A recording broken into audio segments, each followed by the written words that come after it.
My analysis is conducted on recommending a fee structure, maximizing your fee structure for Airbnb hosts in Chicago. All right.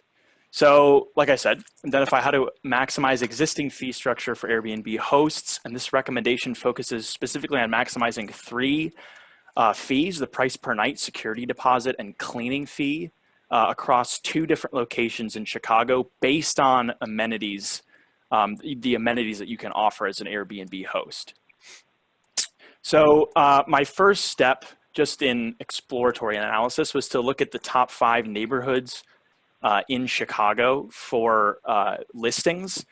And as you can see here, these 5 neighborhoods, these are all in the north side of Chicago. And I realized that actually something like the top 20 neighborhoods, or is it top 15, are all in the north side of Chicago. And so these top 5 neighborhoods make up maybe around 40% of the total listings for the Chicago database. So I went ahead and looked at the top 5 in the south side. And you can see they're significantly lower. This y-axis is the same as the y-axis for the top 5 in the north side. But I decided after these top 5 to just include all of the neighborhoods in the south side of Chicago here. This is the north side, the top 5, and these are all the neighborhoods in the south side, because you can see here, there's significantly fewer listings in the south side of Chicago than in the north side. And I thought it would be interesting to direct my focus on giving these recommendations for both the north and the south side. And this is the line here, Roosevelt Avenue, which is also along the Chicago River, that is commonly used to divide the north and the south side. So these are the top 3 property types across the board for both the north and the south side. Apartment, condo, and the house made up a majority of the listings. So I'm going to focus in on the recommendation for hosts who own or are looking to own an apartment, condo, or house in Chicago, or to list for Airbnb. So this is just the breakdown of the total price, I would call it, which is just the price per night plus the fee structure plus the security deposit, just so you can see how that compares for the north and the south side across those 3 different property types.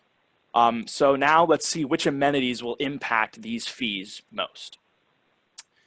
So this is just a couple pie charts of the various common amenities. And I say common, and you'll see why on the next slide, there are some more uncommon ones. But as you can see here, the percentage of listings that do not have these amenities is quite low. Wi-Fi, only 2% of Airbnbs and 4% in the south. So that's a very small difference. So I decided to not analyze those just because I wanted to see, to have enough data to go off of for the listings that did not have certain amenities. So these are the less common amenities here. You can see there's more houses that don't provide TVs as an amenity, that don't have parking, either free or paid, but just don't offer parking at all.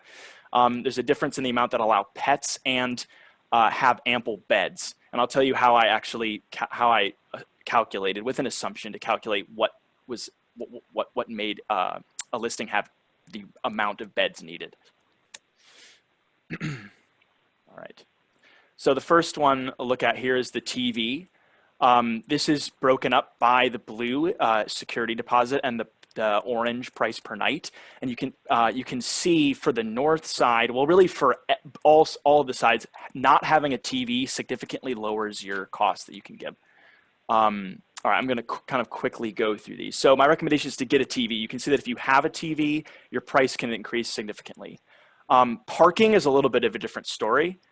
Actually, it seems here that on the north side, not having parking increases your price. My guess is that on the north side, you're seeing a lot of attractions. You're right in the heart of the city where most people want to visit. So maybe parking isn't as significant. However, for the south side, it is significant. There's less attractions there. So having a car would be nice to get into the city. Pets, slight increases, not as much. I would say you can leave it up to your discretion whether or not you want to charge for cleaning fees for pets and take on that risk. The other one here is beds. You can see actually that not having enough beds in your house for the amount of the amount of guests that you can accommodate actually increases your price. So I thought a little bit about that and thought, well, the reason why your price might go up is because you have more beds to maintain. The way I calculated ample beds was just taking a ratio of the number of guests in beds, and if it was under 2, thinking that you can fit 2 people per bed. That was how I measured ample beds. So here is just a graph of the cleaning fee per the number of beds that you have in your home. And you can see here, now remember, these are for apartments, houses, and condos. So these 6+ beds are not taking into account hotels, things that would normally have 6+ beds. So the more beds you put in your apartment, the higher you can charge for your cleaning fee, even if they're not slept in, I'm assuming, if you don't want to clean that part of your apartment. If you're, maybe under COVID, that wouldn't be, you would want to clean the whole apartment anyways. But that being said, you can charge a significantly higher cleaning fee if you have more beds in your listing. So here are my okay, final. Nathan, I'm going to pause you right there. If you just leave this slide on. Yeah, sure. The questions for Nathan.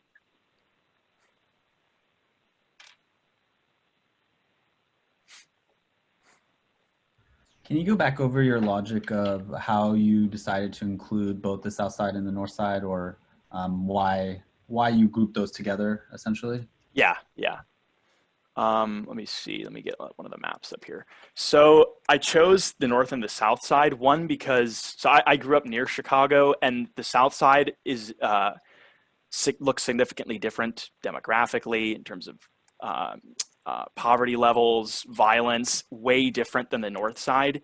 And so I actually wanted to see how these kinds of things would differ based on having a listing in the south side versus the north side, which is much more wealthy.